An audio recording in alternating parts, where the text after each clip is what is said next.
morning students. Today we are starting our accountancy class and the chapter 2 is going on change in profit sharing ratio among the existing partners. Dear students, as we discussed in earlier class that this chapter will help you in all the next chapters of partnership for you. आप सभी को बहुत मदद मिलेगी अगर आप इस chapter को सही ढंग से पढ़ेंगे तो। क्योंकि ये चैप्टर स्टार्ट हो रहा है रिकॉन्स्टिट्यूशन से, और रिकॉन्स्टिट्यूशन का मतलब आप समझ गए, जब whenever there is any kind of change in partnership relationship that is known by reconstitution of partnership, तो वो रिकॉन्स्टिट्यूशन ऑफ पार्टनरशिप है। और इस चैप्टर में जो हम एडजस्टमेंट पढ़ेंगे वो सारे ही एडजस्टमेंट रिकॉन्स्टिट्यूशन के हर मोड में हमें करने पड़ेंगे। So let us start. Before we start today we have to discuss about the previous topics we have discussed about. In previous class we have discussed about first reconstitution of partnership firms, modes of reconstitution, changes in profit sharing ratio among existing partners, meaning adjustments required at the time of changes in profit sharing ratio, determination of sacrificing ratio, gaining ratio and new profit sharing ratio, goodwill, meaning and features, categories of goodwill, that is purchased goodwill and self-generated goodwill, factors affecting the value of goodwill and the need for valuing goodwill. Today we are starting the topic methods of valuation of goodwill. हमने ये सब पढ़ लिया, goodwill क्या है, goodwill को कौन से फैक्टर्स अफेक्ट करते हैं, और सबसे बड़ी इंपॉर्टेंट बात कि गुडविल के वैल्यूएशन की जरूरत क्यों पड़ती है, नीड फॉर वैल्यूइंग गुडविल, ये भी हमने पिछली क्लास में पढ़ा। आज हम ये पढ़ेंगे कि गुडविल का वैल्यूएशन किस तरीके से किया जा सकता है, कौन कौन से मेथड्स हैं गुडविल को वैल्यूएशन करने के लिए। ओके, सो ध्यान से देखिए, it is very difficult to assess the value of goodwill. किसी भी बिजनेस की गुडविल को अगर हम अमाउंट में मेज़र करना चाहें तो ये बहुत ही डिफ़िकल्ट है। क्योंकि हर आदमी की जो एस्टिमेशन की जो होती है, हो सकता है कोई चीज़ आपके लिए 100 रुपये की हो और कोई ज़्यादा किसी के लिए ज़्यादा इंपॉर्टेंट हो तो उसके लिए 500 रुपीज़ भी पे करने के लिए तैयार हो। तो उसी तरीके से जैसे हमने इकोनॉमिक्स में यूटिलिटी का लॉ पढ़ा है कि यूटिलिटी हर प्रोडक्ट में हर कंज्यूमर की यूटिलिटी अलग अलग होती है, सेम उसी तरीके से हर बायर के लिए या हर एस्टिमेटर के लिए किसी भी बिजनेस की गुडविल की वैल्यूएशन अलग अलग हो सकती है। As it in an intangible asset, क्योंकि ये एक इंटेंजिबल एसेट्स है।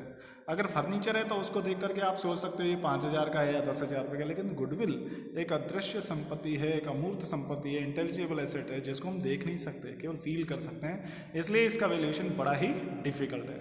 In case of sale of business its value depends on the mutual agreement between the seller and the purchaser of the business. Usually there are 3 methods of valuing goodwill. 3 method है आपके syllabus में। First है average profit method, second है super profit method और third है capitalisation method. यहाँ तक हमने पिछले क्लास में डिस्कस कर लिया था। आज हम इनको एक्सप्लेन एलॉबरेट करेंगे इन मेथड्स को। सबसे पहले हम फर्स्ट मेथड लेके चल रहे हैं, एवरेज प्रॉफिट मेथड। नाम से ही पता चल रहा होगा आपको, इसमें हमें क्या होगा, 3 या 4 ईयर्स के प्रॉफिट दिए हुए होंगे, हमको उनका एवरेज प्रॉफिट निकालना है और फिर जितने ईयर्स के लिए परचेज करने के लिए कहा जाए उतने नंबर ऑफ ईयर से हमें मल्टीप्लाई करना है तो गुडविल की वैल्यूएशन आ जाएगी। पढ़ते हैं। This is very simple and widely followed method of valuation of goodwill. सबसे ज़्यादा ये यूज़ किया जाने वाला मेथड है और सबसे सिंपल भी है। इन this method goodwill is calculated on the basis of the number of past years. Average of such profit is multiplied by the agreed number of years such as 2 or 3 to find out the value of goodwill. Formula for calculating of goodwill, इसमें goodwill आपको क्या ऐसे करनी है, सबसे पहले average profit calculate करना है, जितने भी ईयर्स का आपको प्रॉफिट दिए हैं उनका एवरेज निकाल लीजिए, उसको मल्टीप्लाई कर दीजिए number of years of purchase से, जितने सालों के लिए आप परचेज ईयर समझ रहे हैं। परचेज ईयर का मतलब यहाँ पर ये है कि किसी भी फर्म की जो गुडविल होती है इसका मतलब उसकी प्रॉफिट अर्निंग कैपेसिटी को इंडिकेट करती है, और ये माना जाता है कि इस बिजनेस में अगले 3 साल तक कम से कम इतने प्रॉफिट जनरेट होते रहेंगे। तो 3 ईयर्स नंबर ऑफ परचेज होंगे। अगर हम 4 ईयर्स का एस्टिमेशन करते हैं तो 4 साल के लिए हम परचेज ईयर उसकी मान सकते हैं। नीचे लिखा हुआ भी है, number of years of purchase means for how many years the firm will earn the same amount of profit in future. कितने सालों तक फर्म ये same amount of profit earn करने की कैपेसिटी रखती है। एवरेज प्रॉफिट आप जानते हैं, टोटल प्रॉफिट्स आपको जितने दिए हुए divide by number of years. A buyer always wants to estimate the future profit of business. जब भी कोई एक बायर होगा जो किसी बिजनेस को खरीदना चाहता है, वो हमेशा ये जानना चाहता है कि इसके फ्यूचर्स प्रॉफिट्स का एस्टिमेशन क्या होगा, ठीक है। Future profit is depend upon the average performance of the business in past. और फ्यूचर के बारे में हम प्रेडिक्शन या एस्टिमेशन तभी कर सकते हैं जब हमको पिछले कुछ सालों के प्रॉफिट्स मालूम हो। Past profits indicate as to what profit share likely to accrue in the future. Therefore, the past profits are average. But before calculating the average profit, आपको क्या करना है, एवरेज प्रॉफिट तो आप ले रहे हो, पिछले कुछ सालों के प्रॉफिट दिए हुए हैं, उसका एवरेज निकालने से पहले आप उनको एडजस्ट जरूर करेंगे। कई बार क्या होता है, पिछले साल के कुछ प्रॉफिट्स में कुछ ऐसी चीज़ें दी हुई है जो शायद फ्यूचर में ना हो। सपोज मान लो किसी ईयर का आपको प्रॉफिट दिया हुआ है 2 लाख रुपए, लेकिन उसमें लिखा हुआ है कि 50,000 रुपये की इनकम जो है वो अबनॉर्मल है, जो जनरली नहीं होती। तो इसका मतलब अगर वो अबनॉर्मल इनकम नहीं होती तो नॉर्मल प्रॉफिट होता 1,50,000। तो आपको उस अबनॉर्मल इनकम जो जुड़ी हुई है किसी साल के प्रॉफिट में, उस ईयर के प्रॉफिट में से उस अबनॉर्मल इनकम को माइनस करना है। सपोज किसी ईयर का लॉस, किसी ईयर का प्रॉफिट जो है वो नेगेटिव है, आपको दिया हुआ है कि 2014-15 का प्रॉफिट था 30,000 माइनस में, यानी लॉस था, 30,000 का लॉस दिया हुआ है। लेकिन उसके आगे इन्फॉर्मेशन दी हुई है कि उस ईयर में अबनॉर्मल लॉस हुआ था, एक आग लग गई थी जिससे 80,000 रुपये का नुकसान हो गया। तो इसका मतलब अगर वो आग नहीं लगती तो 80 में से 30,000 का लॉस माइनस करने के बाद भी हमारे पास 50,000 का प्रॉफिट होता। तो हम 80,000 रुपये उसमें प्लस करेंगे, 30,000 माइनस में 80,000 प्लस करेंगे तो 50,000 नेट प्रॉफिट आ जाएगा उस ईयर का, ठीक है। तो अगर कोई अबनॉर्मल प्रॉफिट किसी ईयर के प्रॉफिट में जुड़ा हुआ है तो उसको माइनस करना है, अगर हम अबनॉर्मल लॉस लेस किया हुआ है तो उसको प्लस करना है, ठीक है। But before calculating the average profit earn in the past must be adjusted in the light of future expectation and the following factors should be taken into account while calculating the average profit. तो जब आप average profit निकालें तो इन बातों को ध्यान में रखना है आपको, जैसा हमने डिस्कस किया। पहला point, abnormal income of a year should be deducted, क्योंकि इनकम जुड़ी हुई है उसको डिडक्ट कर दीजिए out of the net profit of that year. Clear. Second point, abnormal loss of a year, loss घटा हुआ है उसको आप वापस जोड़ दीजिए, should be added back to the net profit of that year, ठीक है। तीसरी बात, इनकम फ्रॉम इन्वेस्टमेंट, मान लो किसी बिजनेसमैन ने इन्वेस्टमेंट भी कर रखे हैं अपने बिजनेस के पैसे को, और उससे जो इनकम हुई है वो इनकम बिजनेस की इनकम नहीं है, वो आउटसाइड इनकम है, तो उसको भी आपको माइनस कर देना चाहिए। Income from investment should be deducted out of the net profit of that year business because this income is received from outside the business. तो ये 3 बातें आपको समझ में आ गई होंगी। इसी तरीके से और भी कुछ एडजस्टमेंट होंगे तो क्वेश्चन में होगा, हम उसको देखेंगे और लॉजिकल बेस पर उनको प्लस या माइनस करेंगे उस पर्टिकुलर ईयर के प्रॉफिट में से, ठीक है। एक इलस्ट्रेशन ले रहे हैं, X limited is agreed to purchase business of a sole trader. X limited ने एक सोल ट्रेडर के बिजनेस को परचेज करने के लिए एग्री हुआ है। For that purpose goodwill is to be valued at 3 years purchase of average profit of the last 5 years। पिछले 5 सालों के एवरेज निकाल करके उसका 3 years का परचेज करना है, यानी ये माना जा रहा है कि पिछले 5 सालों के जो एवरेज प्रॉफिट होगा वो लगभग 3 साल तक हमको जनरेट होते रहेंगे, तो 3 साल से मल्टीप्लाई करेंगे हम, ठीक है। तो पहले 5 सालों के प्रॉफिट दिए आपको 1 2 3 4 5, आप सब सोल्यूशन करेंगे तो सबसे पहले इसको टोटल करके 5 से डिवाइड कर देंगे, एवरेज प्रॉफिट आ गया 23,200। गुडविल के लिए 3 years purchase of average profit of last 5 years, पिछले 5 सालों के जो एवरेज प्रॉफिट आए हैं 23,200, उसको मल्टीप्लाई कर दीजिए 3 से, तो सिंपल मेथड है। नेक्स्ट आते हैं एवरेज प्रॉफिट। ये तो था सिंपल एवरेज प्रॉफिट जो जनरली हम यूज करते हैं। कई बार क्वेश्चन में वेटेड एवरेज प्रॉफिट की भी बात कही जाती है, तो हम वेटेड एवरेज प्रॉफिट को भी यूज कर सकते हैं। This method is modified version of average profit method. In this method each years profit is assigned a weight. आपने इकोनॉमिक्स में क्लास 11th में स्टैटिस्टिक्स की बुक में वेटेड एवरेज पढ़ा होगा, तो उसमें क्या करते हैं, हम जो पर्टिकुलर ईयर के प्रॉफिट्स हैं उनमें से हर ईयर के प्रॉफिट को एक पर्टिकुलर वेट दे देते हैं, 1 2 3 4 इस तरीके से, और उनको मल्टीप्लाई करके वेटेड प्रॉफिट्स निकालते हैं और फिर उनका टोटल करके उसको सिग्मा W से डिवाइड करते हैं, तो वेटेड एवरेज भी आपके पास आ जाएगा, ठीक है। तो इसका भी इलस्ट्रेशन हम देख लेते हैं, आपको ये समझ में आ जाएगा, मेथड आप इसको पढ़ेंगे। बस इसमें 2 बातें ध्यान रखनी है। This method is to be used when it is clearly mentioned in question. Weighted average profit का मेथड हमको तभी यूज करना है जब क्वेश्चन में ये क्लियरली मेंशन हो कि वेटेड एवरेज से निकालना है, तभी, अन्यथा बिना कोई सूचना के हम सिंपल एवरेज प्रॉफिट से ही यूज करेंगे। Second note, this method is preferred when profits over the past years have been continuously rising और फॉलिंग। मान लो 2013, 14, 15, 16 4 सालों के आपको प्रॉफिट दिए हैं, या तो वो प्रॉफिट बढ़ते हुए हों, जैसे मान लो कि 2013 में प्रॉफिट 80,000, फिर अगले साल में 90,000, फिर अगले साल में 1,10,000, फिर अगले साल में 1,50,000, तो उनको हम वेट देंगे 1 2 3 4। अगर अपोजिट हो, सपोज 80,000 प्रॉफिट 2013 में, फिर 70,000, फिर 60,000, फिर 40,000, ऐसे करके। तो उसको 4, 3, 2, 1 हम वेट्स देंगे। जो ज़्यादा प्रॉफिट होगा उसको सबसे बड़ा वेट, जो कम प्रॉफिट होगा उसको कम वेट, वो भी तभी जब क्वेश्चन में क्लियरली मेंशन हो। ठीक है, एक इलस्ट्रेशन देखते हैं।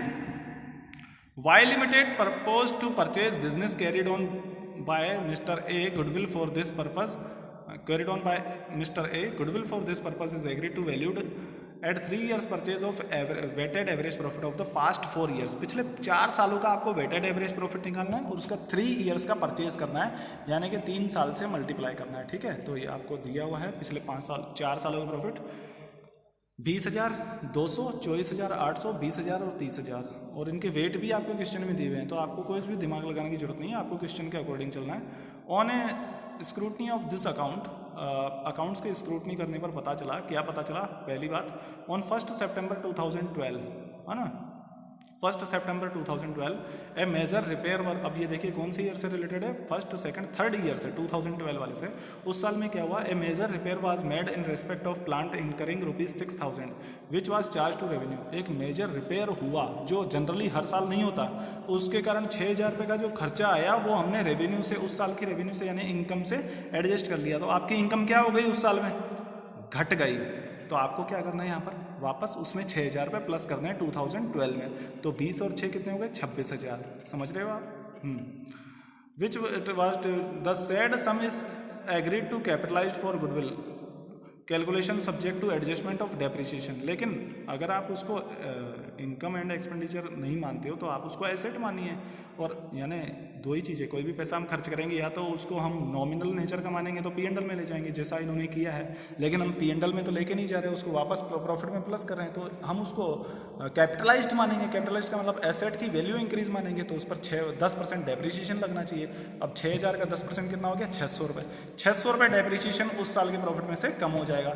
तो 20,000 में हमने 6,000 प्लस करने हैं और माइनस करने हैं 600 रुपये। That is clear. तो उस साल का पर्टिकुलर ईयर का प्रॉफिट आ जाएगा 25,400। क्लियर। आगे कैलकुलेशन में आप समझ जाएंगे। नीचे देख सकते हैं आप, जो 2012 का है उसमें हमने 20,000 में 2012 कैलकुलेशन ऑफ एवरेज प्रॉफिट 2012 में 20,000 रुपये प्रॉफिट था।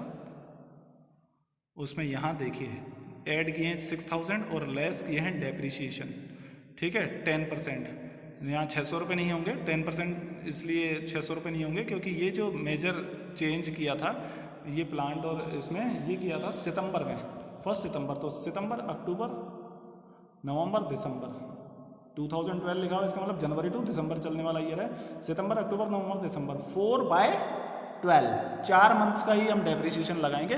4/12 इंटू 600, तो 4/12 इंटू 600 का मतलब 1/3 हो गया। तो 600 इंटू 1/3 यानी 200 रुपये डेप्रिसिएशन के हम लोग चार्ज करेंगे। यहाँ पर बिल्कुल पर्टिकुलरली क्लियर है क्योंकि ईयर 2012 दिया हुआ है, इसका मतलब जनवरी टू दिसंबर चलने वाला ईयर है, ना कि अप्रैल टू मार्च। ओके, तो 6,000 into 10% into 4/12 that is 200 rupees depreciation के हम लेस कर देंगे, 6,000 रुपये प्लस कर देंगे। बी पॉइंट देखिए, और यही नेक्स्ट ईयर में भी होगा। नेक्स्ट ईयर में भी, सॉरी ये फाइल हमारी ज़्यादा नीचे चली गई है, हाँ यहाँ पर देखिए, नेक्स्ट ईयर में भी हम क्या करेंगे? डेप्रिसिएशन के चार्ज करेंगे। क्लियर। किस मेथड से वो हम ऊपर देखेंगे।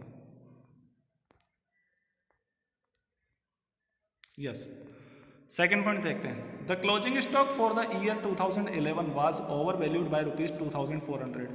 2011 में जो क्लोजिंग स्टॉक था, क्लोजिंग स्टॉक की वैल्यू आपको पता है किस तरफ लिखते हैं हम ट्रेडिंग अकाउंट में? क्रेडिट साइड पर क्लोजिंग स्टॉक लिखते हैं। अगर क्लोजिंग स्टॉक बढ़ा तो इसका मतलब डेबिट साइड पर ग्रॉस प्रॉफिट भी बढ़ जाएगा, और ग्रॉस प्रॉफिट बढ़ेगा तो नेट प्रॉफिट भी बढ़ेगा। तो ये जो 2,400 रुपये से ओवर वैल्यू हुआ क्लोजिंग स्टॉक, तो हमारा नेट प्रॉफिट भी ओवर वैल्यू हो गया। तो ये 2,400 रुपये 2011 में हमारा प्रॉफिट बढ़ गया। इस 2,400 रुपये को आपको माइनस करना है 2011 में। ठीक है, ये देखिए लेस किया गया 2,400। लेकिन उस साल का जो क्लोजिंग स्टॉक है 2011 का, वो 2012 के लिए ओपनिंग स्टॉक हो गया होगा। ठीक है, तो ओपनिंग स्टॉक 2012 का अगर बढ़ेगा तो इसका मतलब उस साल का प्रॉफिट घट गया होगा, तो उसको प्लस करना है। समझ रहे हो आप? एक साल का क्लोजिंग स्टॉक अगले साल का ओपनिंग स्टॉक हो जाएगा। तो यहाँ पर 2,400 रुपये 2011 में तो हमने लेस कर दिए, क्यों? क्योंकि उससे हमारा नेट प्रॉफिट बढ़ गया, हमको कम करना है। लेकिन वही क्लोजिंग स्टॉक 2012 के लिए ओपनिंग स्टॉक बन गया, और ओपनिंग स्टॉक बन गया तो ओपनिंग स्टॉक का वैल्यूएशन ज़्यादा होने से क्या होता है, नेट प्रॉफिट घटता है। तो इसको यहाँ पर प्लस किया गया है, समझ में आ गया। क्लोजिंग स्टॉक का वैल्यूएशन में जब भी कुछ चेंज होगा, अगर ओवर वैल्यू हुआ है तो उस पर्टिकुलर ईयर में आप क्या कर दीजिए, उसको माइनस कर दीजिए, लेकिन नेक्स्ट ईयर में वो ओपनिंग स्टॉक हो जाएगा, इसलिए वहाँ पर वापस हमको प्लस करना है। ये आपको समझना है। कोई भी डाउट होगा आप मुझसे डिस्कस कर सकते हैं।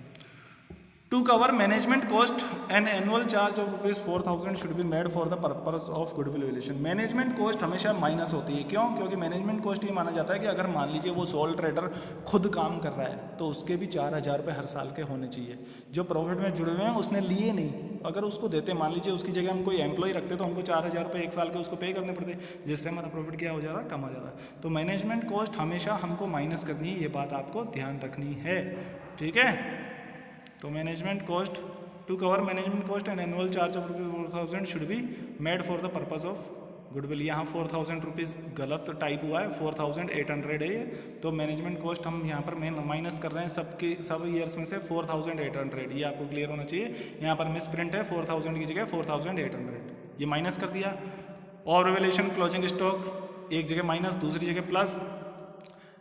6,000 रुपये जो वो डेप्रिसिएशन लगाना है उसकी जगह पर 6,000 रुपये प्लस करेंगे और डेप्रिसिएशन के 200 रुपये माइनस हो जाएंगे। 200 रुपये माइनस होने के बाद अब 5800 बचे, है ना। जो हमने खर्चा किया 6,000 का, उसमें पहले साल का डेप्रिसिएशन 200 माइनस हो गया। विदाउट एनी इन्फॉर्मेशन जो डिक्लाइनिंग मेथड है, डिमिनिशिंग बैलेंस मेथड है डेप्रिसिएशन की, वो हम यूज़ करेंगे। तो 6,000 में से 200 गए, 5800 रुपये बच गए। 5800 पर अगले साल पूरे साल का डेप्रिसिएशन लगेगा 580 रुपये, वो माइनस हो जाएंगे। क्लियर? तो इस तरीके से आपने ये देखा, सारे ईयर्स के एडजस्टेड प्रॉफिट आ गए। पहली टेबल में हमने एडजस्टेड प्रॉफिट निकाले हैं।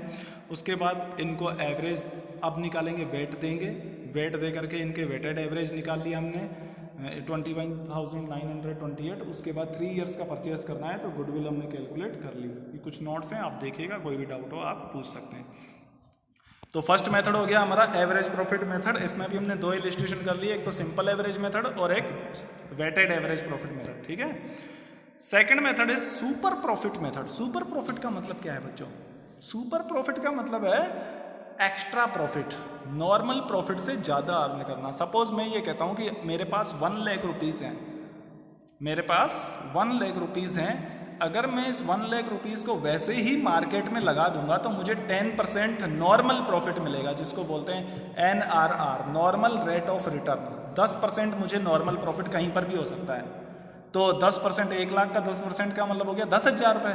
ये 10,000 रुपये तो है नॉर्मल प्रॉफिट, पहली बात आप समझ जाइए। अगर मान लो मैं इस 1 लाख रुपये को बिजनेस में इन्वेस्ट करता हूँ और बिजनेस में मुझे प्रॉफिट होता है 30,000 का, तो ये है बिजनेस का एवरेज प्रॉफिट, सपोज 30,000, और नॉर्मल प्रॉफिट कितना है 10,000। इसका मतलब मेरा बिजनेस एक्स्ट्रा प्रॉफिट कितने अर्न कर रहा है 20,000। और ये जो एक्स्ट्रा प्रॉफिट अर्न करने की कैपेसिटी है इसी को हम सुपर प्रॉफिट कहते हैं। तो यहाँ पर सुपर प्रॉफिट आ जाएगा 20,000। क्लियर? तो देखते हैं इस मेथड को। In this method goodwill is calculated on the basis of surplus, that is excess profits earned by a firm in comparison to average profits earned by other firms.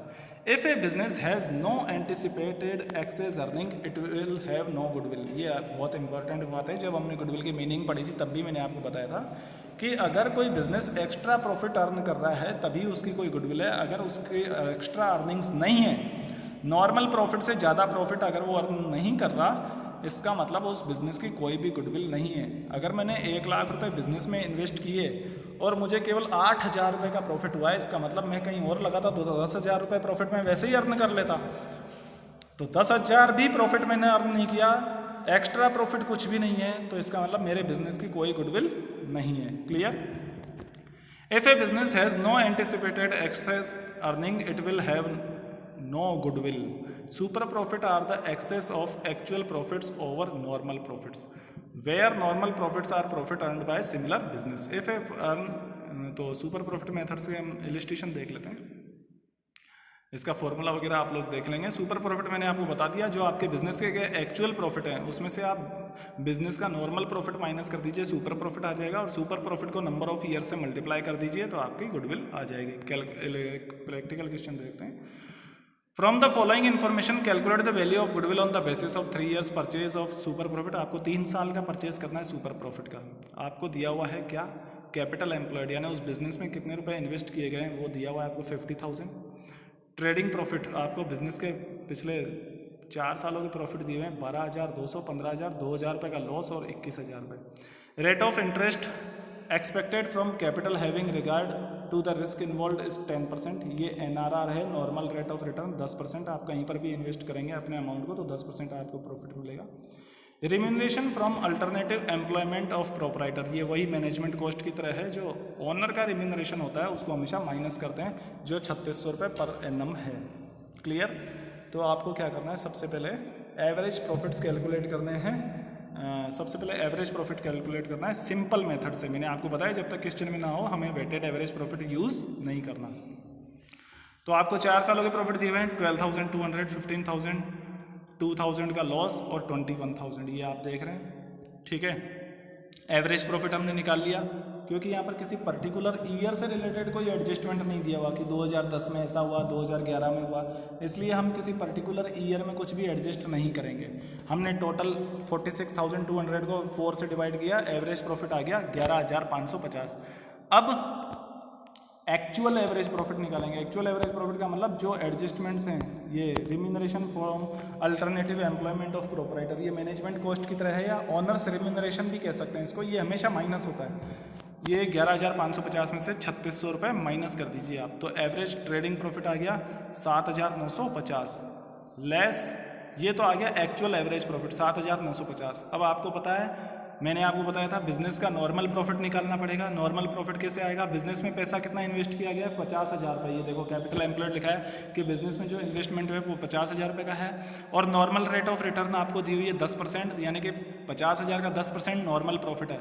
तो 5,000 rupees normal profit आ गया। आप इस normal profit को इसमें से minus कर देंगे तो जो एक्सेस प्रॉफिट आएगा वो सुपर प्रॉफिट आ जाएगा। तो सुपर प्रॉफिट आ गया आपका 2,950।